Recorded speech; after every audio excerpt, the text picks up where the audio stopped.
하는 것이니라. 여호와의 말이니라. 아멘.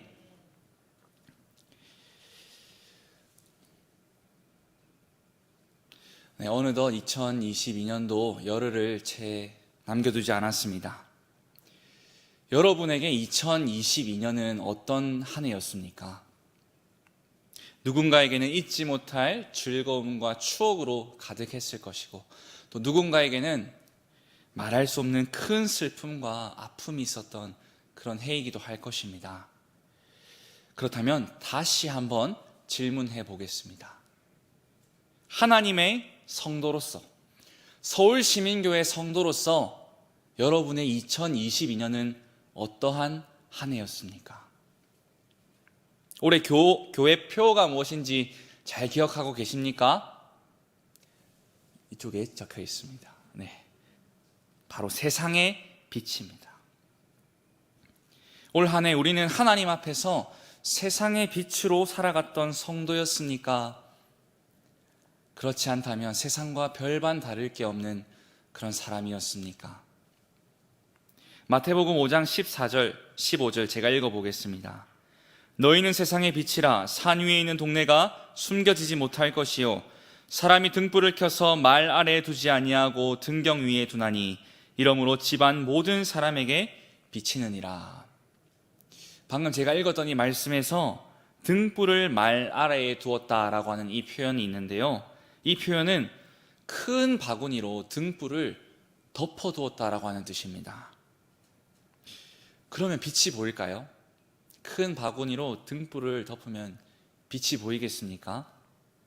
모든 사람은 등불을 주변의 사람이나 환경을 환히 비추기 위해 높은 곳에 둡니다.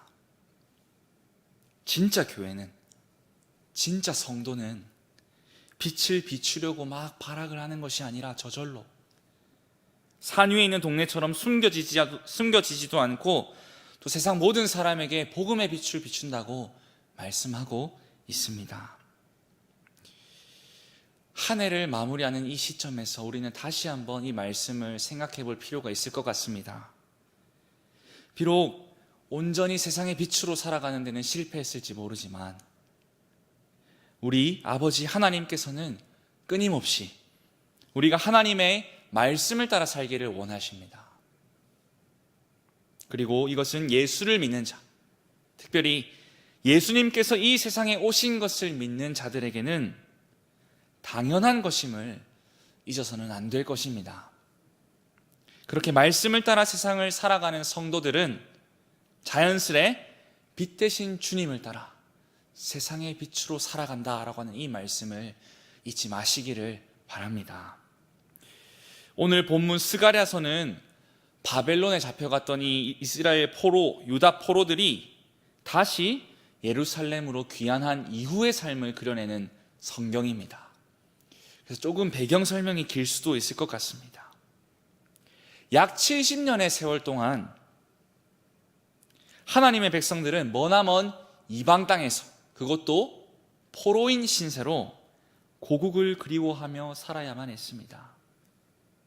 그러던 중에 바벨론이 멸망하고 새롭게 등장한 페르시아의 왕 고레스는 이전 바벨론 시기에 사로잡혀왔던 모든 이방 민족들을 다시 고국으로 되돌려 보내는 이른바 고레스 칙령을 반포했습니다. 그리고 여기서 끝나는 것이 아니라 고레스는 민족들이 고국으로 돌아가 자신들이 섬겼던 자신들의 신을 다시금 예배할 수 있는 신전을 지으라는 것까지 명령했습니다. 고레스가 이렇게까지 명령할 수 있었던 이유는 사실 이 고레스라는 사람이 오늘날로 치면 다문화 가정에서 나온 자식이기 때문에 그렇습니다.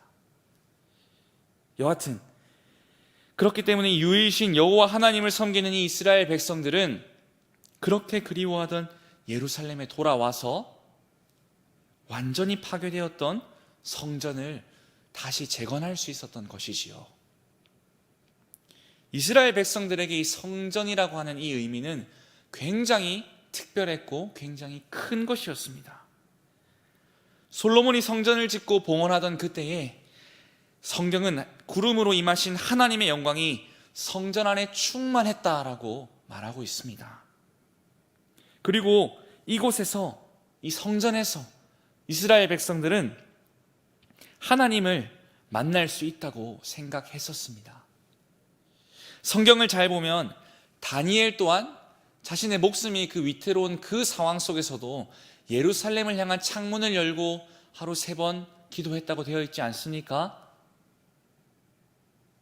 다니엘이 이렇게 창문을 열었던 이유는 바로 그 창문을 열었던 예루살렘에 성전터가 있었기 때문이죠.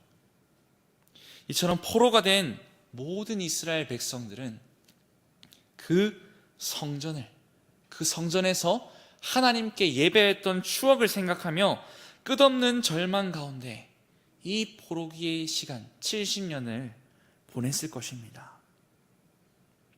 그리고 70년이 지나고 나서 마침내 하나님께서는 이방 나라의 왕 고레스를 사용하셔서 하나님의 백성들을 다시금 고국으로 되돌려 보내셨습니다.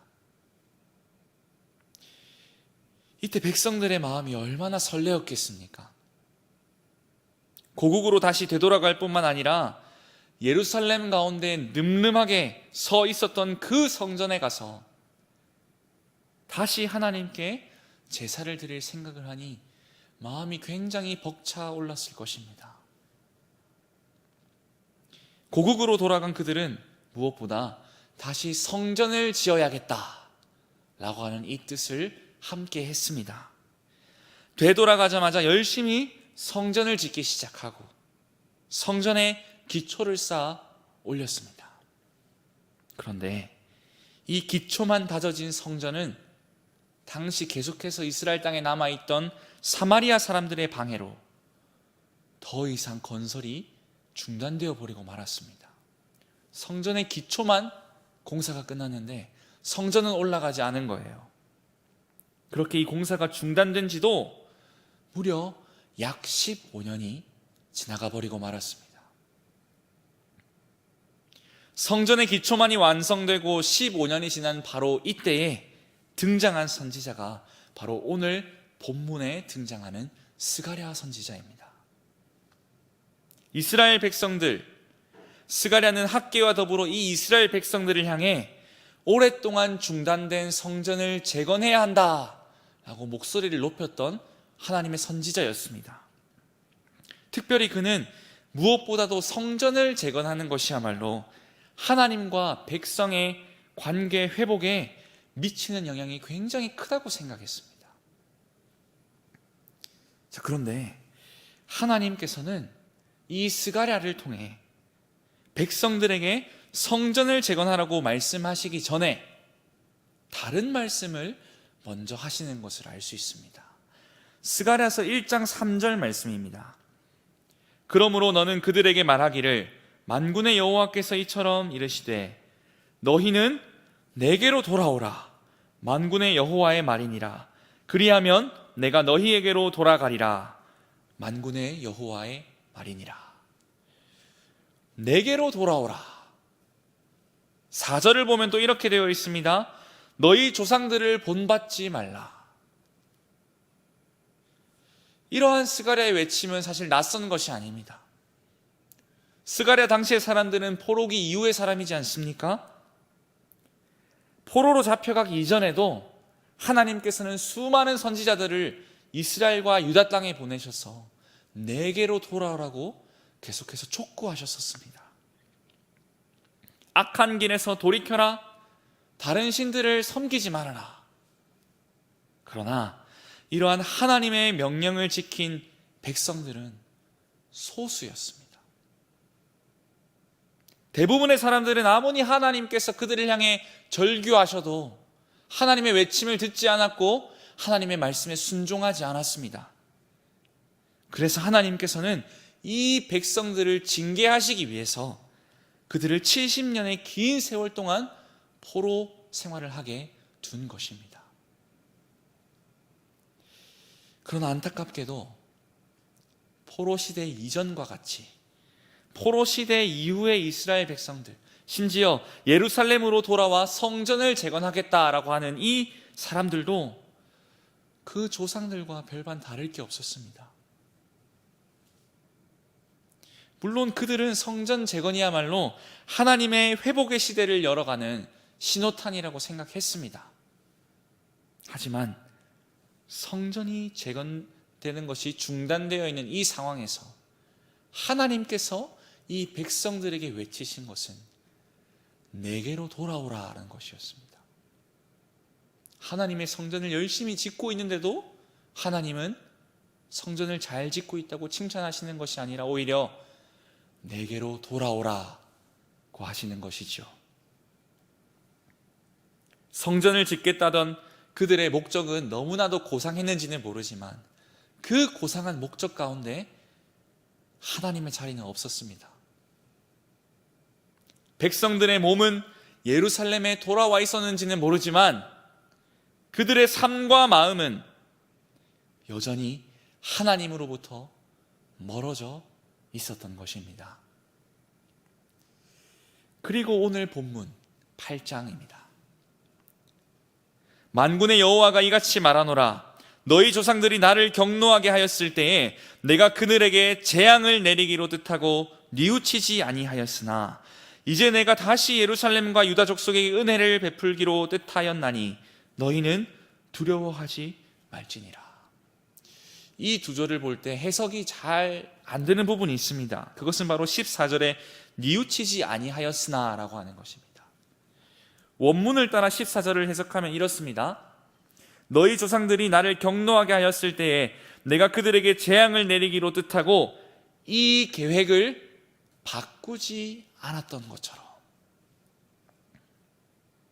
하나님께서는 굉장한 의지를 가지고 비록 하나님의 사랑하는 백성들이지만 죄에서 돌이키지 않는 그의 백성들을 징계하셨습니다. 굉장한 의지를 가지고서. 그러나 징계에 대한 의지 그 이상으로 하나님께서 그의 백성들을 향해 준비하셨던 것은 다름 아닌 은혜였습니다. 너희 조상들이 나를 경노하게 하였을 때에 내가 그들에게 재앙을 내리기로 뜻하고 이 계획을 바꾸지 않았던 것처럼 이제 내가 다시 예루살렘과 유다 족속에게 은혜를 베풀기로 뜻하였다. 성전 재건 자체도 회복을 의미하는 것이기 때문에 중요한 것이 맞습니다마는 방금 읽은 이 구절처럼 하나님께 더욱 중요했던 것은 그의 백성들이 하나님께 진심으로 돌아오는 것 그 자체였습니다. 하나님의 관심은 성전을 짓는 그 열심보다 이 백성들이 진심으로 하나님께 돌아오는 데 있었습니다. 그리고 하나님께서는 진심으로 돌아와 회개하는 이 영혼들을 향하여 은혜를 베풀고자 하셨던 것이지요. 하나님께서 이렇게 은혜를 말씀하시고 난 뒤에 계속해서 말씀을 이어가십니다. 오늘 보면 16절 17절 말씀입니다. 너희가 행할 일은 이러하니라. 너희는 이웃과 더불어 진리를 말하며 너희 성문에서 진실하고 화평한 재판을 베풀고 마음에 서로 해하기를 도모하지 말며 거짓 맹세를 좋아하지 말라. 이 모든 일은 내가 미워하는 것이니라. 여호와의 말이니라. 하나님께서는 은혜를 입은 자신의 백성들에게 그들이 해야 할 책임과 의무를 말씀하십니다. 은혜를 강조하시고 난 다음에 거기서 끝나는 것이 아니라 하나님의 은혜를 입은 자들은 책임과 의무가 있다는 것입니다. 그리고 그 책임과 의무는 쉽게 말해 진리와 공의였습니다. 진리를 따르며 전파하고 사는 것, 그리고 이웃을 사랑하며 공의를 언약 공동체와 세상을 향해 보여주는 것. 이것이야말로 하나님의 백성이라면, 다른 말로 하면 하나님의 은혜를 입은 자라면 언약 백성이라는 것을 입증하는 신앙의 열매라는 것이죠. 우리가 아까 처음 살펴보았던 이 세상의 빛과 겹치는 부분입니다. 하나님의 말씀은 구약이나 신약이나 할 것 없이 하나님의 은혜와 사랑, 구원을 경험한 자는 이웃을 사랑하고 공의를 나타냄으로써 세상 가운데 빛으로 세상 가운데 구별된 자로 살아가야 함을 강조하고 있는 것입니다. 구약이나 신약이나 똑같습니다. 하나님께서는 예루살렘으로 돌아온 자들에게 성전 재건보다 더욱 중요한 일이 있다는 것을 이스라엘 백성들이 깨닫기를 간절히 바라셨습니다. 전적으로 하나님께 돌이키는 것 말이죠. 그렇기 때문에 이 사실을 모른 채, 하나님께 온전히 돌이켜야 한다는 이 사실을 모른 채 성전을 재건한다는 것은 그들의 조상들이 지었던 죄를 다시 저지르는 것과 다를 것이 없었습니다. 그리고 여기서 끝나는 것이 아니라 하나님을 예배하는, 하나님을 참되게 예배하는 예배 공동체라면 자신들의 예배나 신앙 행위에만 집중하는 것이 아니라 그 공동체와 세상을 향해 진리와 공의를 나타내는 백성이어야 한다는 것을 하나님은 이 백성들이 잊지 않기를 간절히 바라셨습니다. 사랑하는 성도 여러분,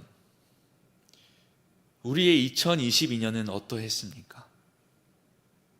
코로나와 함께 생활한 지도 벌써 3년이 다 되어 갑니다. 이 코로나로 인해 많은 교회가 무너지기도 했습니다만 어떤 전문가들은 이 질병이 진짜 성도와 가짜 성도를 분별해낼 수 있는 척도가 될 것이라고 말하기도 했습니다. 그리고 이 코로나 시기에 또 어떤 이들은 더욱더 신앙생활을 열심히 할 수 있었다라고 말하기도 하는 것을 들었습니다. 그런데 도대체 누가 진짜 성도입니까? 코로나 시기에도 끝까지 예배를 포기하지 않은 그 사람이 진짜 성도일까요? 물론 그럴 수 있습니다.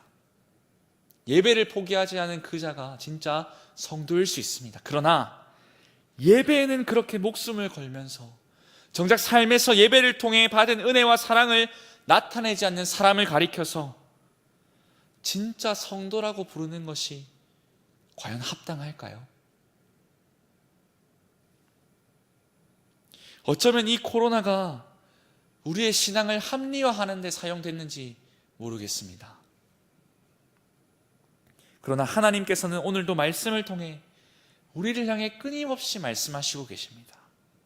은혜를 경험한 백성들은 그 은혜를 믿음의 공동체와 세상 가운데에도 드러내야 한다라고 말입니다. 세상의 빛으로 살아야 한다라고 말이죠. 우리가 기억해야 할 것은 성전이 건물이 아니라고 하는 사실입니다. 건물보다 중요한 것은 바로 하나님께 진심으로 돌아가는 것입니다. 신앙의 행위보다 중요한 것은 우리가 정말 하나님께로 돌이키는 것인 줄 믿습니다. 하나님께서 이스라엘 백성들 가운데 성막과 성전에 임재하신 것은 바로 하나님이 그들, 하나님의 백성들 가운데 거하시겠다라고 하는 의미입니다. 구약시대를 살았던 백성들에게 성막과 성전은 하나님께서 임재하시는 장소이기도 했고 또 하나님의 임재를 상징하는 것이기도 했습니다. 그러나 신약시대를 살아가는 우리 성도들에게 하나님은 더 이상 성전에만, 오늘날로 하면 이 예배당에만 거하시는 분이 아니십니다. 우리는 하나님이 계신 곳을 찾아 이곳저곳 전전했을지도 모릅니다. 때로는 그게 골방이었을 수도 있고, 때로는 그게 기도원이었을 수도 있고, 때로는 예배당이었을 수도 있습니다. 그러나 우리의 아버지 되신 하나님께서는 직접 하나님의 백성들을 향해 친히 낮은 이곳으로 임하셨습니다. 마태복음 1장 23절 말씀입니다. 보라, 처녀가 잉태하여 아들을 낳을 것이요 그의 이름은 임마누엘이라 하리라 하셨으니 이를 번역한즉 하나님이 우리와 함께 계시다 함이라. 이 땅에 임마누엘 하신 예수 그리스도는 하나님이 우리와 함께 계시기를 원하는 표현이었습니다. 하나님을 사랑한다고 하면서도 진심으로 하나님께로 돌이키지 못하는 우리들을 향해 하나님께서는 우리를 내치시는 것이 아니라 징계를 통해서도 우리를 너무나도 사랑하신다는 것을 표현하고 싶었던 그런 자비로우신 아버지셨던 것입니다.